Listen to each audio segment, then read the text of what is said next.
ಎರಡನೇ ಮದುವೆಗೆ ಇಚ್ಛಿಸುವಂತಹ ವ್ಯಕ್ತಿಗಳಿಗೆ ಬಲೆ ಬೇಸಿ ಸೈಬರ್ ವಂಚನೆಯನ್ನ ಮಾಡಲಾಗ್ತಾ ಇದೆ. ಇವತ್ತಿನ ರೀತಿಯಲ್ಲಿ ಆನ್ಲೈನ್ನಲ್ಲಿ ಪರಿಚಯ ಮಾಡಿಕೊಂಡು ಚಾಟಿಂಗ್ ಅನ್ನ ಕೂಡ ಮಾಡ್ತಾರೆ.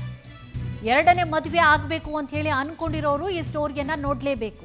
ಇವತ್ತಿ ರೀತಿಯಾಗಿ ಆನ್ಲೈನ್ನಲ್ಲಿ ಪರಿಚಯ ಮಾಡ್ಕೊಳ್ತಾರೆ, ಚಾಟಿಂಗ್ ಮಾಡ್ತಾರೆ. ಬೆಂಗಳೂರಿನಲ್ಲಿ ವಂಶೀಧರ್ ಎಂಬಾತನಿಗೆ ಸೈಬರ್ ಖದೀಮರು ವಂಚನೆ ಮಾಡಿದ್ದಾರೆ. ನಿನ್ನನ್ನ ಪ್ರೀತಿ ಮಾಡ್ತೀನಿ, ಮದುವೆ ಆಗೋಣ ಅಂತ ಹೇಳಿ ವಂಚನೆ ಮಾಡಿದ್ದಾರೆ. ಯಾರೋ ಇನ್ನೊಬ್ಬ ಆ ಕಡೆ ಗಂಡಸೆ ಕೂತ್ಕೊಂಡಿರ್ತಾನೆ, ಇಲ್ಲೊಬ್ಬ ಗಂಡಸಿಗೆ ಮೆಸೇಜ್ ಮಾಡ್ತಿರ್ತಾನೆ, ನಿನ್ನನ್ನ ತುಂಬಾ ಪ್ರೀತಿ ಮಾಡ್ತೀನಿ ಅಂತ ಯಾರ್ಯಾರ್ದೋ ಫೋಟೋ ಕಳಿಸೋದು. ಬರೋಬ್ಬರಿ 58 ಲಕ್ಷ ಹಣವನ್ನು ಹೂಡಿಕೆ ರೀತಿಯಲ್ಲಿ ಮಾಡಿಸಿ ಫ್ರಾಡ್ ಅನ್ನ ಮಾಡೋದು. ನಾವು ಮದುವೆ ಆದಂತಹ ನಂತರ ಖುಷಿಯಿಂದ ಇರಬೇಕಾದ್ರೆ ಹಣ ಬೇಕು, ಟ್ರೆಂಡಿಂಗ್ನಲ್ಲಿ ಇನ್ವೆಸ್ಟ್ ಮಾಡಿದ್ರೆ ಸಾಕಷ್ಟು ಹಣ ಬರುತ್ತೆ ಅಂತ ಹೇಳಿ ಆಮಿಷವನ್ನ ಕೊಡ್ತಾರೆ.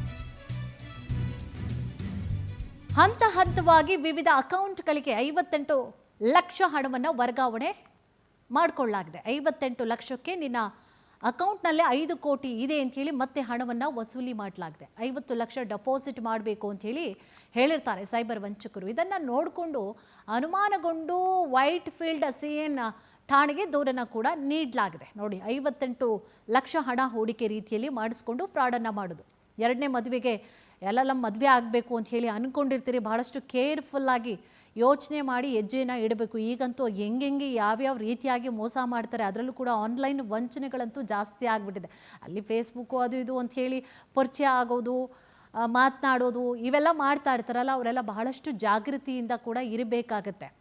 ನಿನ್ನನ್ನು ಪ್ರೀತಿ ಮಾಡ್ತೀನಿ, ಹಾಗೆ ಹೀಗೆ, ಮುಂದೆ ಲೈಫ್ ಚೆನ್ನಾಗಿರುತ್ತೆ, ಈಗಲೇ ದುಡ್ಡು ಕೊಡು ಅಂತ ಯಾರು ಕೇಳಿದ್ರೆ ಖಂಡಿತ ಹಾಕಲೇಬೇಡಿ, ದುಡ್ಡು ಕೊಡಲೇಬೇಡಿ. ನೋಡಿ, ಯಾವ್ಯಾವ ಥರ ವಂಚನೆ ಮಾಡೋಕ್ಕೆ ಒಂದು ದಾರಿನ 108 ದಾರಿ. ಅವ್ರಿಗೆ ಬದುಕೋಕ್ಕೆ ಒಳ್ಳೆ ದಾರಿಯನ್ನು ಹಿಡಿಯೋದು ಬಿಟ್ಟು ಇನ್ನೆಲ್ಲ ದಾರಿನೂ ಹಿಡ್ದಿರ್ತಾರೆ. ಏನೇನು ಮಾಡಬೇಕು, ಮೋಸ ಮಾಡಲಿಕ್ಕೆ, ಅನ್ಯಾಯ ಮಾಡಲಿಕ್ಕೆ, ದುಡ್ಡು ವಸೂಲಿ ಮಾಡಿ, ದುಡ್ಡಿನ ದುನಿಯಾ ಇದು ಅಷ್ಟೇ. ದುಡ್ಡನ್ನು ಮಾಡಬೇಕು ಅಂತಂದರೆ ಒಳ್ಳೆ ಮಾರ್ಗ ಅಂತೂ ಅವರು ಅನುಸರಿಸೋದಿಲ್ಲ. ಸೊ ಯಾವುದೋ ಒಂದು ಕೆಟ್ಟ ಮಾರ್ಗವಾಗಿ ಅಥವಾ ದುಡ್ಡು ಸಂಪಾದನೆ ಮಾಡೋಕ್ಕೆ ಯಾವುದ್ಯಾವುದೋ ಮಾರ್ಗಗಳನ್ನ ಹಿಡ್ಕೊಂಡು ಫ್ರಾಡ್ ಮಾಡಿ ಇನ್ನೊಬ್ಬರು ದುಡ್ಡನ್ನ ನುಂಗು ಹಾಕೋದು. ನಾವು ಎಚ್ಚೆತ್ಕೊಳ್ಳೋ ಅಷ್ಟೊತ್ತಿಗೆ ದುಡ್ಡನ್ನು ನುಂಗು ಹಾಕಿರ್ತಾರೆ. ಸೊ ಆನಂತರ ಕಂಪ್ಲೇಂಟ್ ಕೊಟ್ಟರೆ ಕೆಲವೊಂದು ಸಲ ಸಿಕ್ಕಾಕೊಳ್ತಾರೆ, ಇಲ್ವಾ ನಮ್ಮ ದುಡ್ಡು ಕೂಡ ಸಿಗೋದಿಲ್ಲ.